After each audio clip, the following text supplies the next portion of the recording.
right, welcome everyone to another session in the AI House, and it's my big pleasure to also welcome you all in Davos and Switzerland, my home country.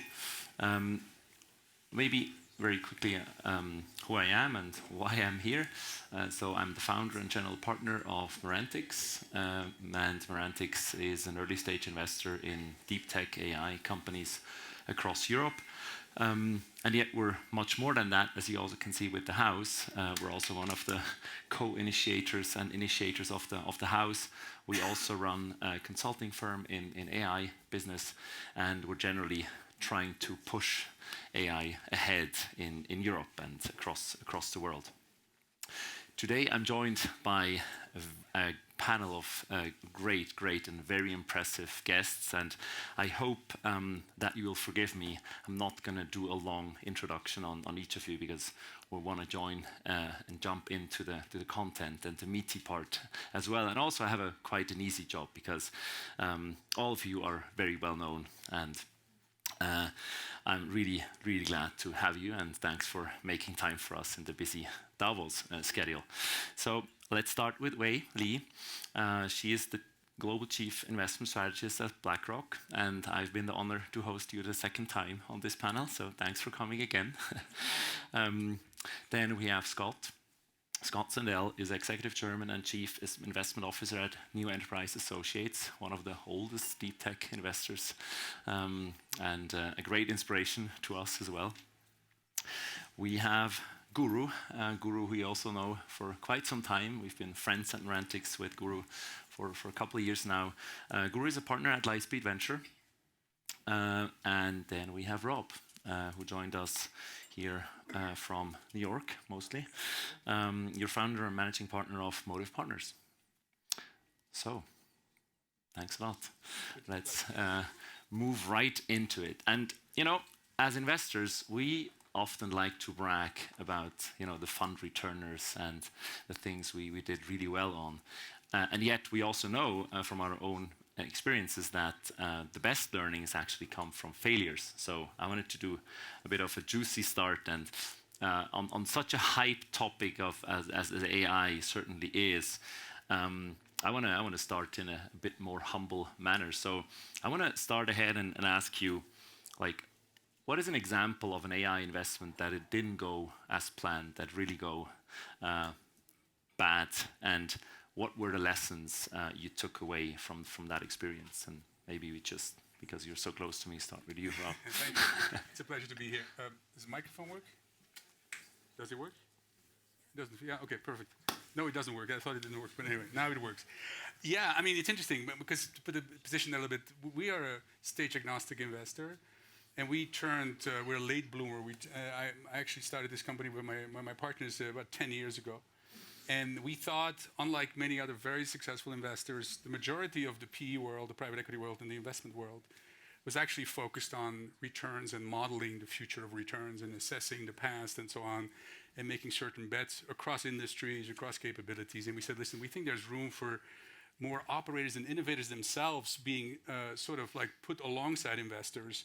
So our lens has always been, is there something that we know what we're talking about? So I think the jury's still out how successful we will be, but most of our investments have not been about, we're choosing one specific technology, but we had what we call a true north on certain areas. And the biggest mistake we made is we were super excited about innovation. We underestimated the adoption. And that's probably going to be a common theme here. Where you can be right, you can have the best technology, but if the market doesn't soon enough adopt, you're in trouble. Either you mismanaged your cash flows or what so on. So we've early on have decided that we want to have long-term vehicles, and we want to just make sure that we don't give somebody too much money too soon. And being an entrepreneur myself my whole life, I'm dangerous if they give me $150 million because I'll be in Davos. I'll have my own house, and I will just tell the whole story as it should be. So keep them tight. The other thing is so adoption, keeping tight, and then the third one is this is a long-term game, and I think AI just is sort of the best thing that ever happened to us. Us being, to qualify that, we love to look at stuff that is specific to the industry itself. How do you reduce friction between a manufacturer of investment products in the distribution, and then take that infrastructure. So it's very powerful, but I'll let my colleagues talk, but that's sort of important for us. Yeah. No, that's super interesting, and maybe turning over to you, Wei, because at BlackRock you also cover all asset classes, right? And a lot of different stages, and you kind of also have like a global a global view on things. So what have been the most important learnings for you when it comes to AI, and maybe also what were things that did not manifest that quickly as you would have expected?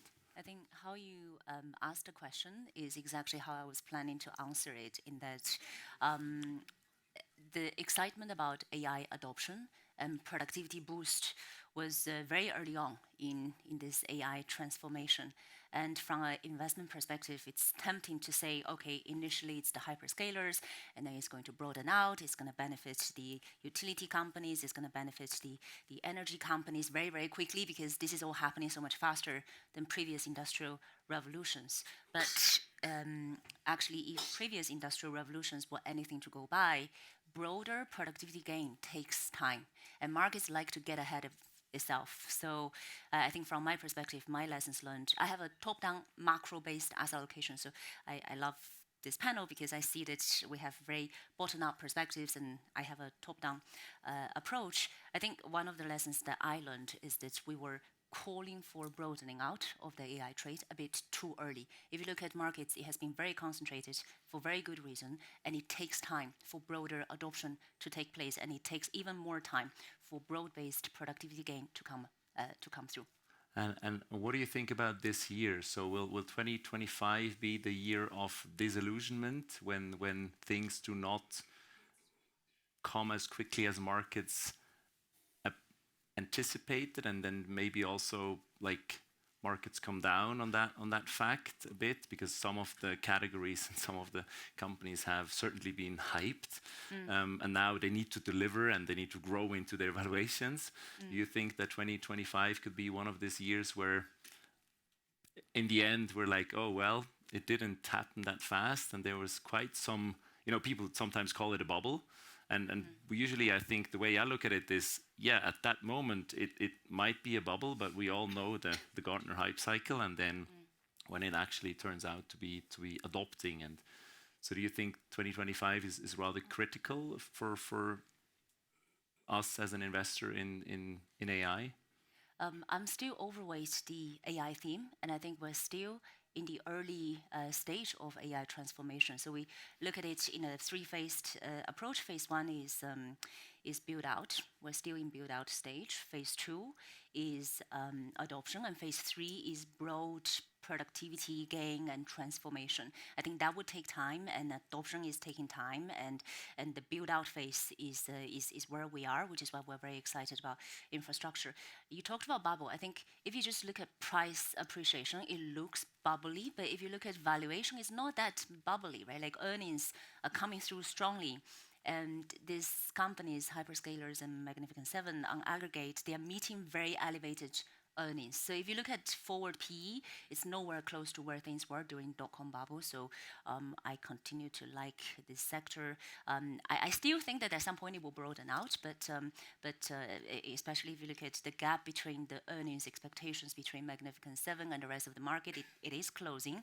But right now I still like it very much. The last thing I would say is that what could cause repricing this year is rate volatility. We got an episode of that earlier already in 2025, and there are many reasons for why rate need to reprice, right? You look at high for longer inflation, you look at policy path for central banks, high for longer as well, and term premium needing to reflect the high level of indebtedness. You look at what's happening in the UK, obviously not quite happening in the US, but rates higher for longer is my expectation. But for AI companies, for tech companies, the Magnificent Seven have negative net debt. They are very rich in cash. They are not as vulnerable as you would expect based on the fact that their cash flows are long duration. So they have behaved as actually you would expect, given their cash flow, very resilient to rate volatility. I mean, you see the day-to-day correlation, but more broadly, they have been pushing higher alongside rates pushing higher, which is counterintuitive. Thanks a lot, and I like the fact that you're very bullish on the space. And I'll ask about the investment tips privately later, so that not everyone else is doing the same. It's consistent. Scott, you've been investing, and NEA has been investing in AI. I assume, and please correct me if I'm wrong, way longer than it was called AI. I assume. So, how is it for you? Well, first of all, just to that point, we were curious, so we went back and we tried to decide when did we really first start investing in AI, artificial intelligence. It was called before it was shortened, and turns out to be 1988. The company was Thinking Machines, and Greg Papadopoulos, one of our venture partners, was the chief engineer. That was your first bet. Yeah. Now, I would tell you, if Greg was not currently at NEA, we might not be able to recall that fact. But to your earlier question, though, I think it's still so early. There haven't been that many failures. I mean, if you want to talk about failures in our portfolio and in my investing career, which will be 29 years tomorrow at NEA, there's so many, right? But I think, as you said, we're really early in the adoption cycle. I do think we will start to see a separation of winners and losers, particularly because for companies selling into the enterprise, it's obviously been the biggest budget item for every CIO and CTO in the corporate landscape, and so they're experimenting a lot right now, and most of them have not moved into the implementation phase, and they might be trying out 3 or 4 or 5 things in any one category. So I think, as it relates to what will happen with valuations, you'll just see, some companies will continue to do well and probably be able to raise capital at, similar kinds of attractive valuations. Maybe there'll be a slump, as there can be, but I think it's going to be more a separation of winners and losers. Talking about implementation and experimentation, going over to you, Guru, I recall a conversation we've had in our Berlin offices about one of the crucial questions to ask when you look at an early stage venture, and that is it a product or is it a feature? And just also sharing my personal failures on investing in AI, I think that has been the general theme of my failures. I've done 2 investments where it just turned out that the technology was great and amazing and really valuable, and it created outstanding results, yet it was just not a full product, but it was simply a feature. And those companies then later got acquired. Sometimes we made 1x on the money, sometimes we made 0. something x on the money, so still it's considered a failure.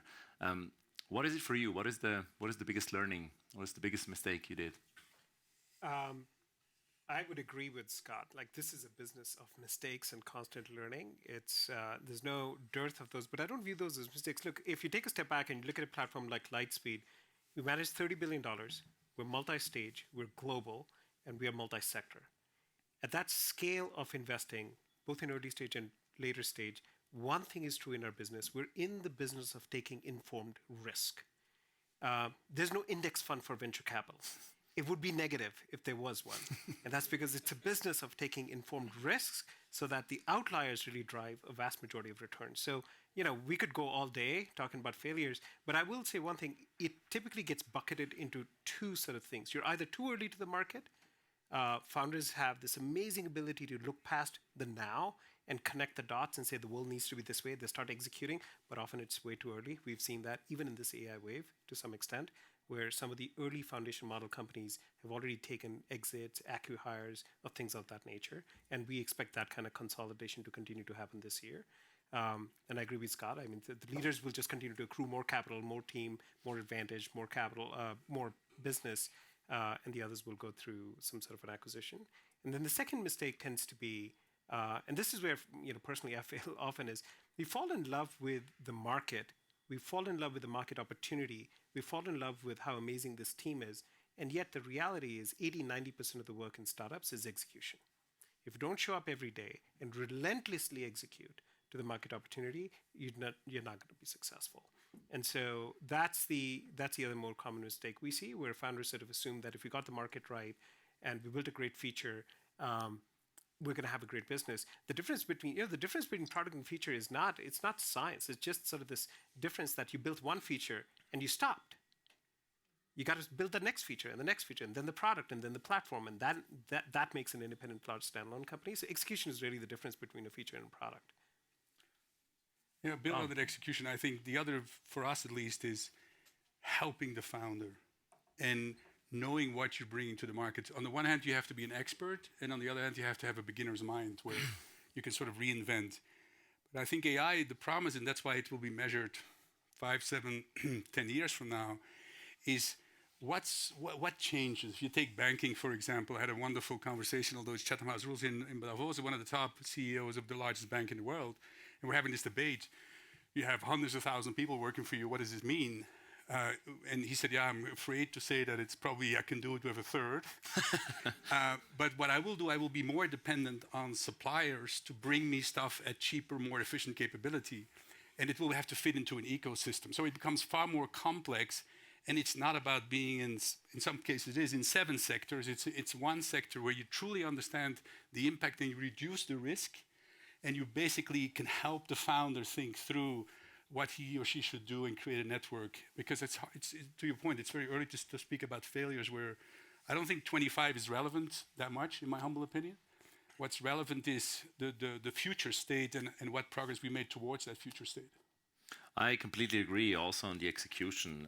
Thanks for bringing that in. And also when I look at the way we do these early investments and how we help founders test the markets by one of the unfair advantages we bring to the table as an investor is our pretty strong and large industry network of clients we are interacting with in some of our pillars on the Merantix platform, and therefore we also have their trust, so we can open doors of really big companies very early on for a 2-people team that just has a first idea, and we can also already get into commercial conversations and can make them sign their first contracts. And with that you also test whether someone is so much in need that they're even willing to partner with a 2-person startup, right? And then you know that there's a strong demand when you actually test it, even before you build it. I think one of the mistakes I've continuously made as a founder myself, but I also see with other founders is like this: you stay behind the curtains with your product for way too long and build and perfect it, and then you go out and then you realize, oh shit, no one really actually wants it or uses it or needs it. And so I think this is really, really key in this very early phase. I would totally agree. Yeah. I think just to there was something Rob said that I think is really important.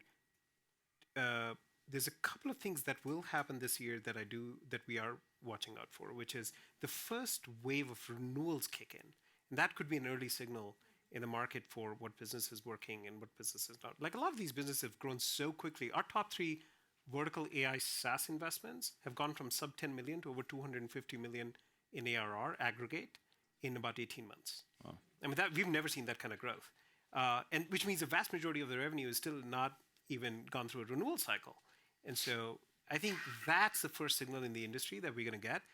What percentage of the enterprise experimental budget has actually moved into production and what kind of value they're seeing. And that, I think, will tell us a lot by the time we're here next year. Talking about next year, or also kind of like, I think both Wei and Scott mentioned that we're still very early on this ride, on this cycle. But is there a way how your thinking has evolved over the last, let's say, 24 months, Scott, when it comes to AI and what is a good AI bet? Well, I mean, maybe one of the most obvious things that sort of occurred to all of us first, the most obvious exciting companies were the foundational model companies, OpenAI and the like, and we had an instinct that might be a game that was too big for us to play, and now that's really obvious, right?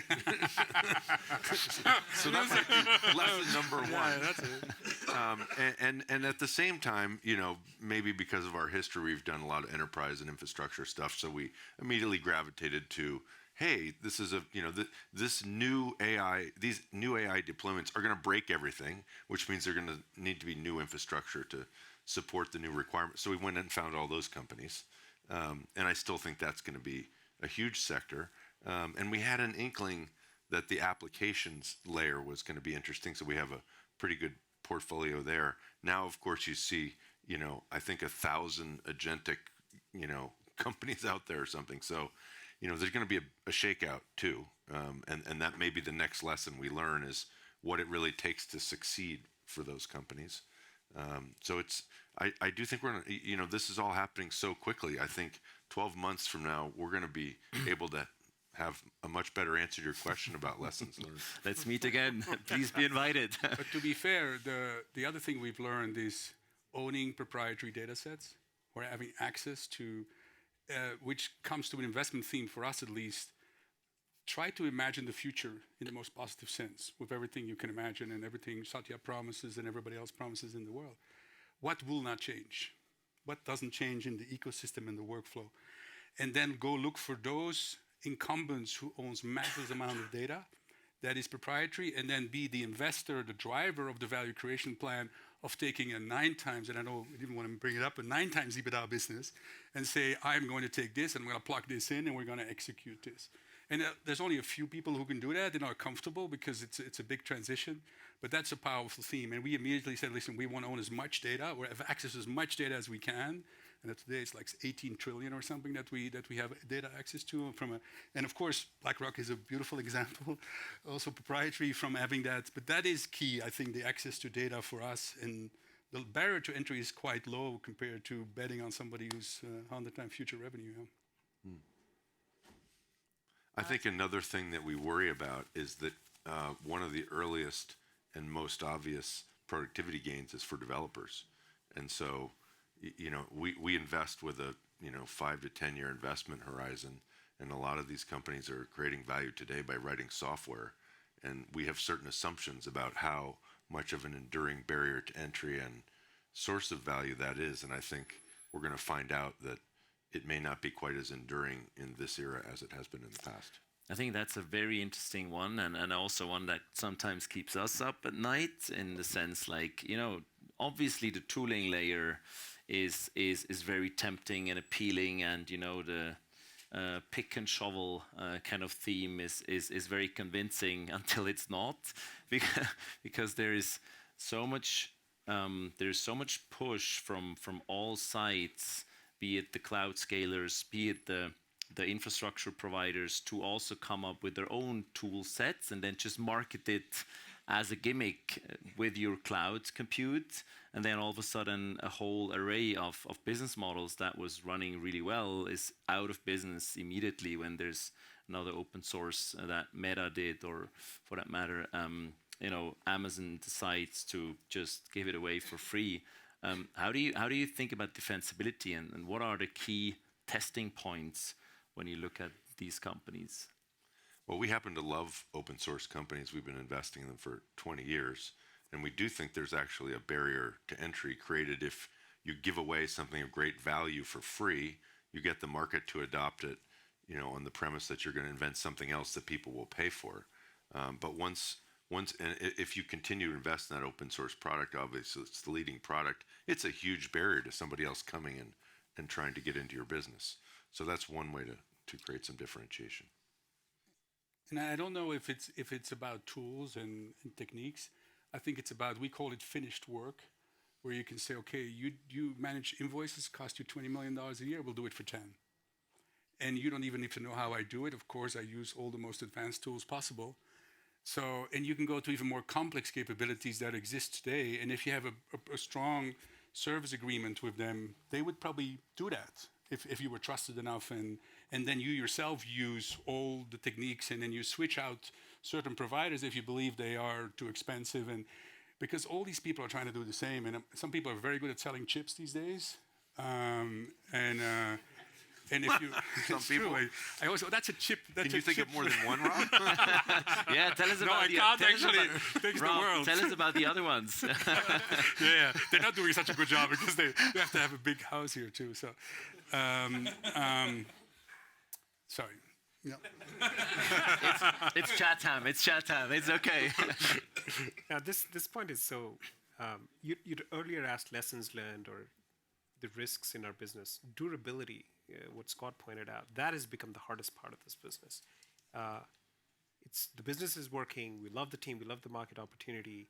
How long will it endure is becoming the challenge of our times. And I can't tell you how many companies we've looked at, sometimes even invested in, that have had an accelerated growth only to hit a wall 6 months in, 12 months in, 18 months in. So a couple of things that we've been thinking about is one, compounding advantage in these businesses. How to think about the fact that if you manage to sell to Bank of America, on day 2, day 3, are you getting better every day? What are you doing so that the next company that comes in and runs a POC just is impossible for them to compete because you manage to do those invoices in a much, much better way than anyone else. So compounding advantage within the customer and then compounding advantage across that industry. And then the other Rubicon we use is, all right, assume that the models continue to get better and there are more open source models as well as Anthropic and OpenAI and others continue to improve. How does that impact your business? Does it get better with time? Does it get easier for competitors to catch up to you or harder? So those are the things we've been thinking about. But it is really the question of our times right now. There's no doubt that AI is such a massive and transformational wave that founders will be able to create very fast-growing businesses, but unfortunately not over a time scale that the folks on this panel need them to. We need them to build enduring businesses over a 5, 10, 15-year time cycle. Right now, venture-backed companies take about 12 years to go into the public markets. 12 years. I can't predict 12 months. Like, how do you do that? That's really sort of the core challenge. A couple of reactions. Sorry, I was busy taking notes. This was a very good discussion, but a few reactions. Building on the point about signposting, and also to your point about how do we select, how do we differentiate. At some point last year, when markets were getting worried about return on investment for some of the capex spent, and you have all these reports talking about how they're spending all this money, they're never going to get it back. There's no way that this can break even. But actually, some of the analysis was predicated on immediately seeing the return materializing in the upcoming quarters, and that's just a fundamental misalignment between how the cycle works and how long it would take, and we need to be patient. And what is really remarkable for me is that even though companies are talking about it and investors are demanding return on investment for capex spent, none of the companies are slowing down.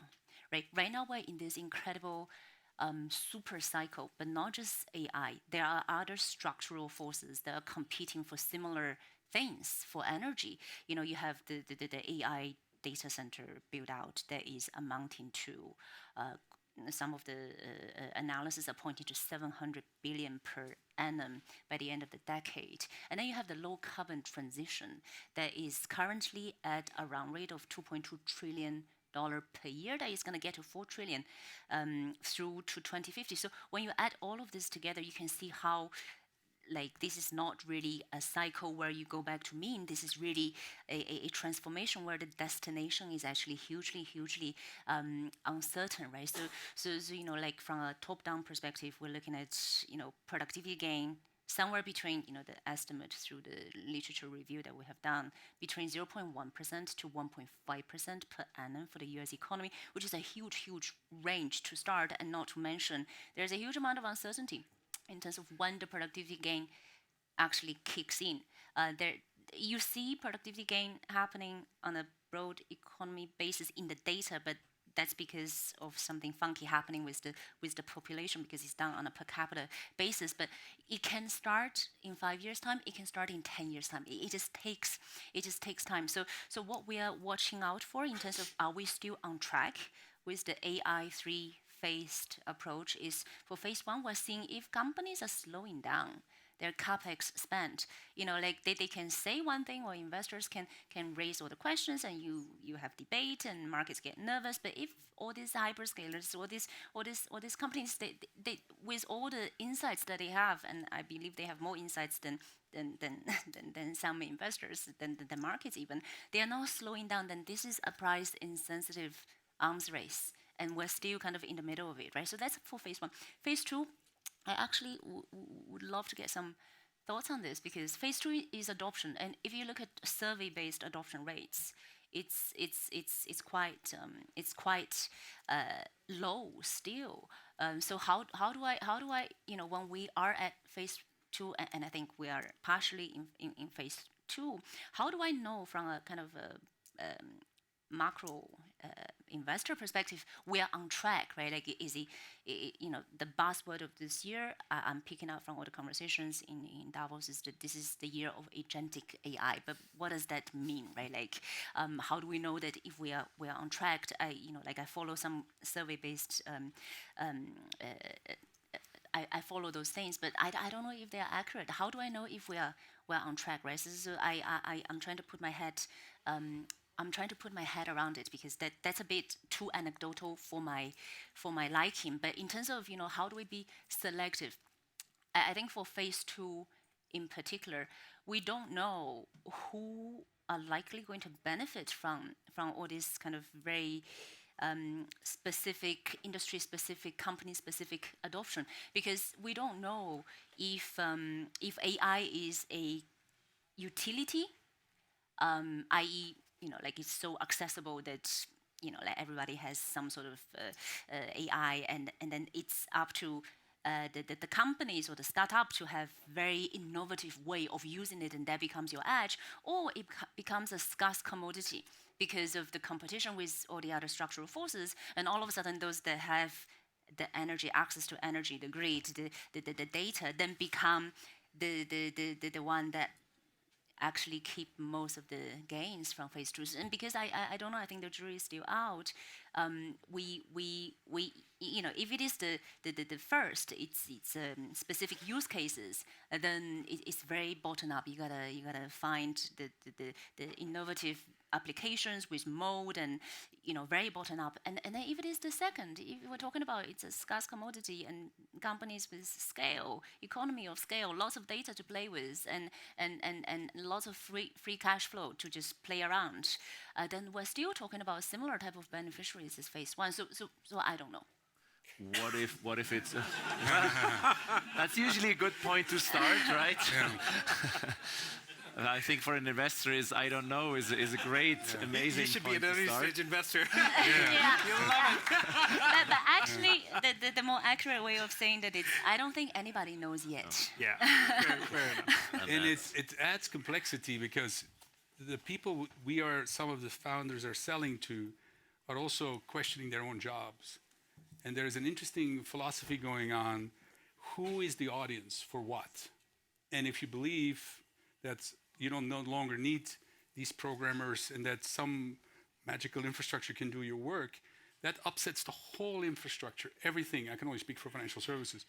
That is dramatic. So who do you position it to? And the same person who was talking about being able to do it with wireless people said, I'm less worried about myself because I am going to pay the bills of these startups, and maybe I'll renew them, maybe I don't, and I am going to pay the bills to be invited to the evening with Satya.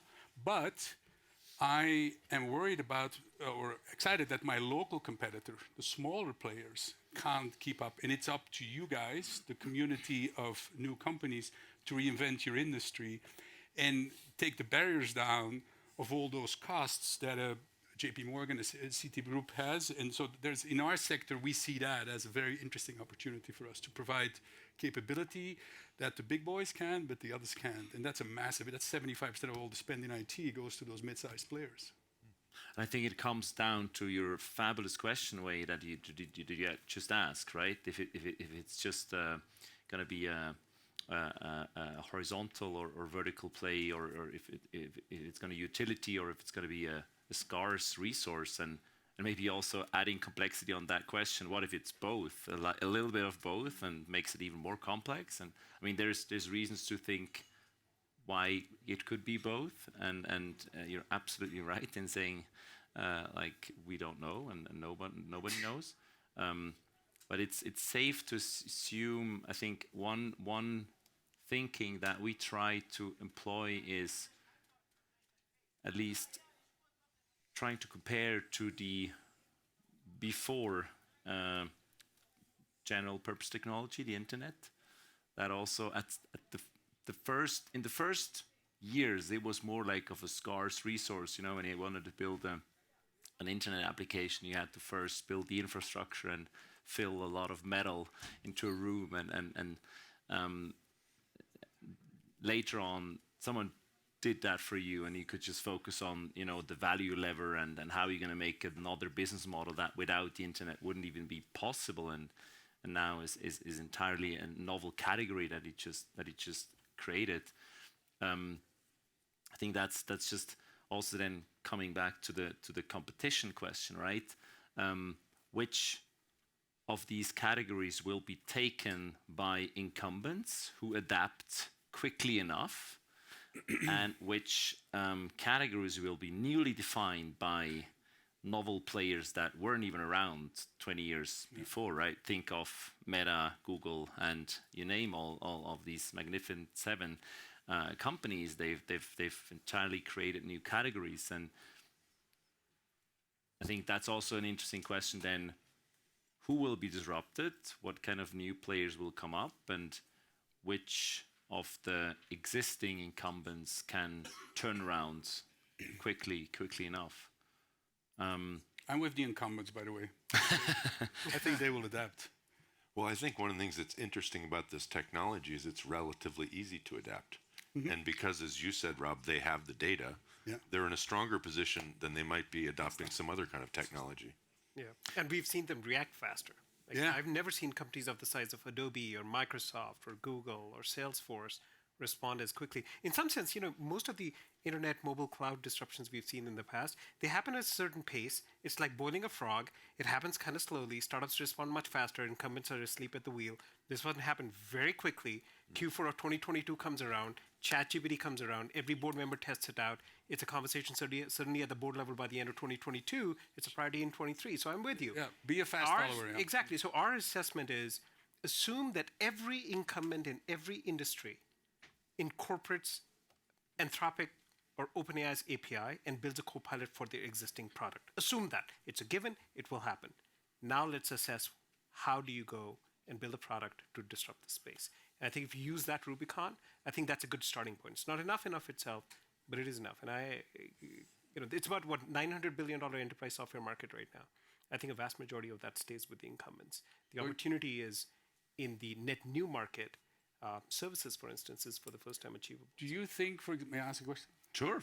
Do you think that the SaaS world as we know it, feature, tool, and the finished work promise of AI in certain sectors, that's in conflict? In other words, should I be worried if I have a very profitable, sticky SaaS business or not, in your opinion? Yeah, our assessment is the age of the Salesforce-like big predefined products is the heyday is past us. Now, these businesses take an extraordinary long time, 5, 10, 15, 20 years, to slowly sort of ramp down. But that kind of application is not where the future is headed. I don't think it was necessarily going to show up in their numbers in the next few quarters. But eventually, if they respond, they'll be fine. If they don't, people are going to nibble around the edges and take workflows and just keep stealing them. I'd love to be in a room when we renegotiate your contract with Mark Benioff, because you have it was the only game in town.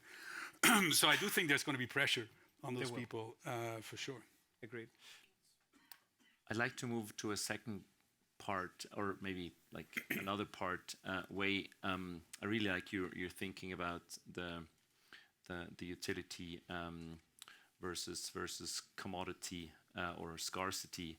And you look at the markets in a very macro way, right? When you build up your investment strategies, is there any type of business or sector or industry when it comes to AI you have continuously decided not to invest, either not at all or not for now? Bitcoin. Sorry. How is that AI?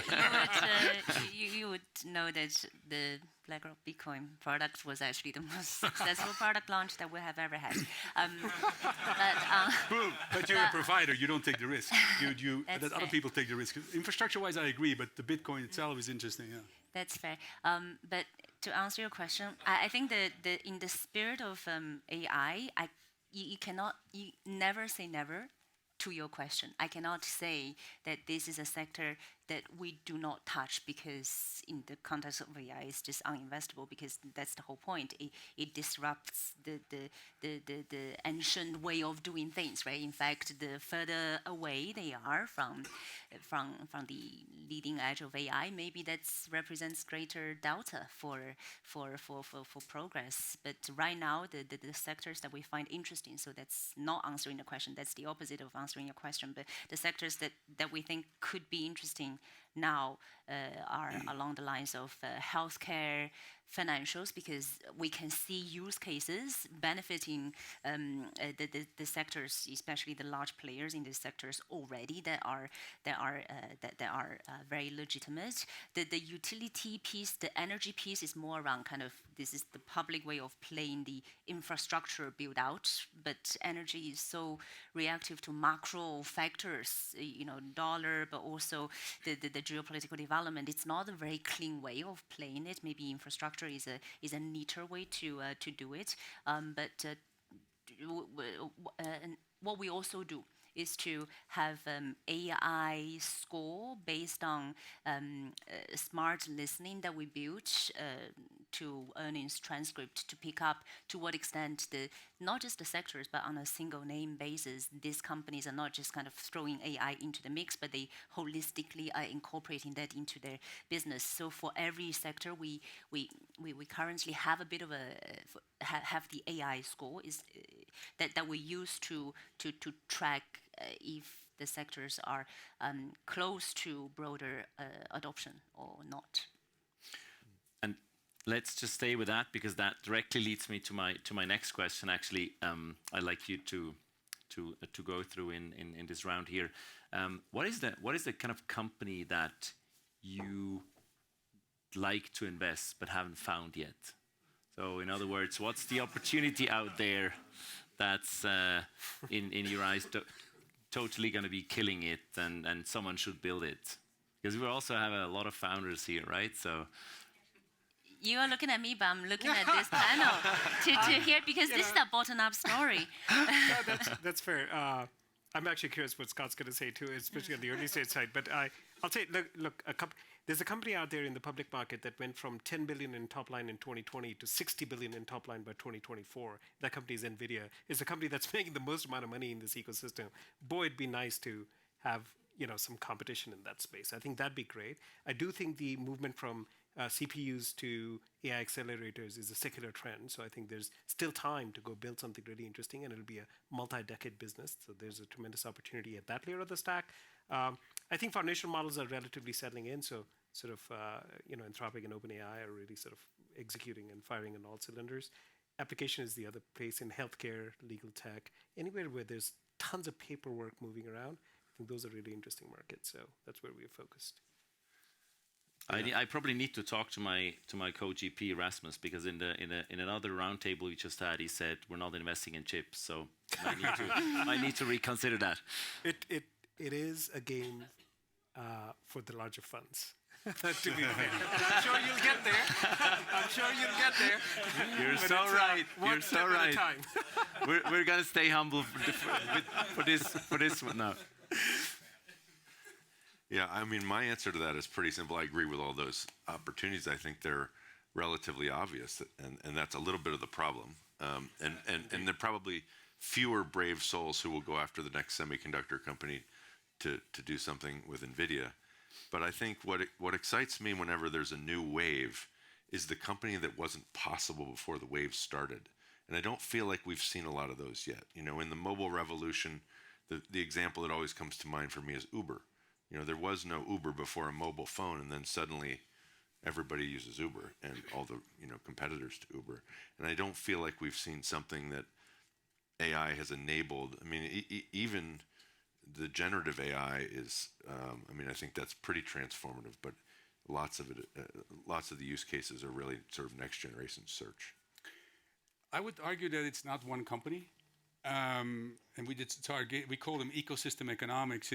There's a broad thesis to reduce friction in financial service, to have people who manufacture financial products and people who consume them There is so big industry there, tremendous industry, gazillions and gazillions of dollars. An average large financial institution spends, what, $15 billion? I would like to invest along the continuum of one highway. And in the ultimate end state, you'll have less friction, more choice by the consumer, and you will be that highway. A bit what Visa and MasterCard did, and then own that space. I think the correlation between portfolio companies for us is super relevant because there are already too many smart people in venture and growth that I can't beat that. But what we can try to do is to have relevance and help each other. Because at the end of the day, getting adoption is somebody recommending you or building on somebody else's tech. So the complexity, the interwoven complexity of all those different companies, and I'd like to find more of those. That includes incumbents, that include cool new ideas. So it used to be a bad word in investment called stage agnostic because you're either a venture investor or you don't take risk and you leverage the hell out of your system. I think that is changed. We're going from a vertical model into a horizontal model, in my opinion. Certainly when AI is actually finished work and not just one specific feature, if you want to really make it successful. And that would actually be the theme for another panel on PE, right? How AI is going to evolve private equity. Because I think you're right. The old model and just squeezing and doing some fancy Excel modulation and then getting cheap capital is not going to cut it anymore. Yeah, but they're fast followers. I mean, to be fair to amazing firms like Blackstone, what do? They're investing massively in data centers. So they sniffed around it and then whoop, they go all in and they have the big checks to make it happen. It's almost hedge fund. Say it again? It's almost hedge fund style investing, yeah? I wouldn't poo on Blackstone's investment strategy, but they're fast followers, all right, yeah. Hey, I want to be mindful to our audience and actually open up for some questions. Okay, so we have 5 minutes, so we probably have time for maybe 5 questions. You want to go around with the mic? You call him. Oh, Michael, so I'm going to be the bad boy. Oh my God. Okay, first one here. Thank you. I'm curious. We haven't talked about robotics at all. It feels like AI is also going to enable robotics, and robotics could arguably be even much bigger than what LLMs are enabling. Any thoughts on what it takes to build a lasting company in robotics and how big the opportunity is? Over to you, Scott. Well, we're underexposed to robotics, so if you have a great company, please come talk to us. My deep tech partners tell me it's time to look again. We have looked historically over and over again and just haven't found a breakout application of robotics that was sort of complete enough to make it a venture scalable opportunity. But I think there are going to be a zillion use cases where it feels like I just passed a dog on the street. We're getting somewhere interesting. Yeah, I think a lot of the technical building blocks are there. And so what makes robotics complex, as you probably know, is the combination of not just technical innovation, but it's a very operationally intensive business. So we're looking for very specific kind of teams that can bring that kind of rigor and operational experience to the table. We've been investing behind that theme for a bit now. We invested in a company called Dexterity that's in warehouse automation, a company out of here in Europe that is helping small and medium businesses help industrial automation in very scoped use cases. And we invested in a company called Skilled that's building foundation models for robotics. So we do think there's a massive opportunity there, but it's a relatively tight lens for the kind of team that is at that intersection of innovating in technology, has a very clear sense for what use cases they want to take on, because you really can't take on everything, and has the operational expertise to be able to, little things like forecasting parts and putting them together and selling those to end customers and managing inventory. It's just not something most founders are used to. All right, next one. And then I'm going to back into the back of the space. I think all your guys are kind of big shots in the investment industry. I founded an AI company in London, and I have been trying my best to seek a kind of a mutual interest between founder and also investor. My question is, what's your investing personality? So I know some investors, they fascinated by founder themselves. Oh, just because this person, amazing. Oh, maybe just, as you said, mentioned that failure, it's about just the amazing product, but it didn't fit the market. So I just want to know how you guys, the personality for investing, yeah. So I'm going to go first on this because we do also almost focus entirely on the early stage. And as Guru pointed out, we don't do the later stage, so yet. I'm very happy to learn from him. So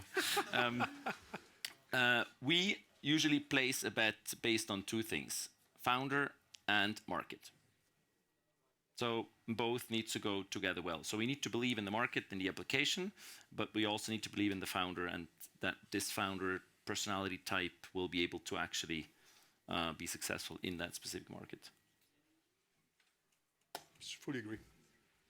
Yeah, I mean, I agree with both of those, but it all starts with the founder. All right, next. You with the camera. He's been waving a while.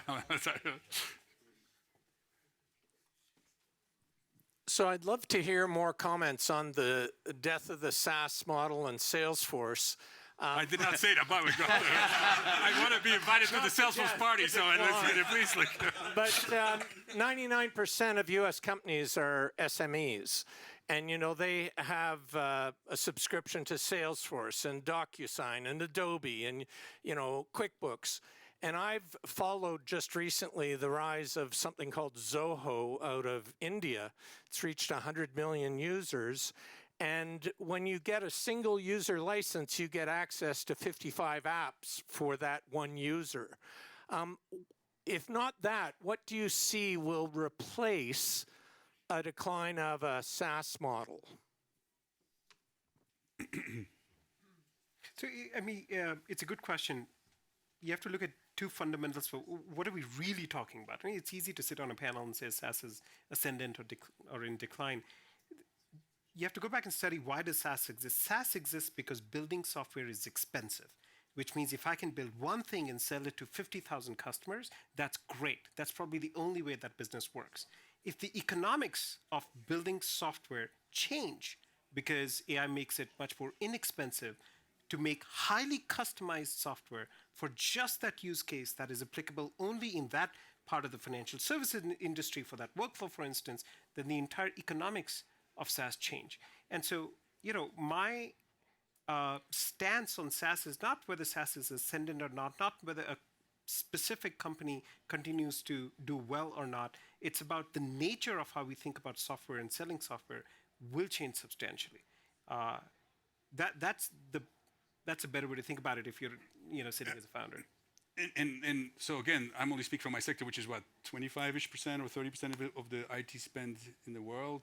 I think it's a matter of time, because the fact that you just said, rightfully so, selling software, we are going to be in a position to sell other things, workflows, holistic packages of capability, and something will have to commoditize. And the uniqueness of a Salesforce, which I think is, and by the way, Mark is so smart that he will adapt his organization accordingly. But that's why he has made such an ecosystem. He's already the first one to building a massive, certainly in our industry, a massive ecosystem and relying on having access to the data and so on. But I think in general, my humble opinion as an engineer originally by background, it's under pressure. But as you said, they're probably best positioned to reinvent themselves, but don't expect business as usual, in my opinion, in that business. Team, there is a gun to my head. I'll just be a contrarian and say SaaS is not dead. I didn't say it was dead. I love it. Wonderful. And I Thank do you. want Mark to invite me to the party, but I really believe that. See, Thank you so do much. it. Thank you so much. I really enjoyed this conversation. I hope you did so too. Thank you so much. Great to meet you.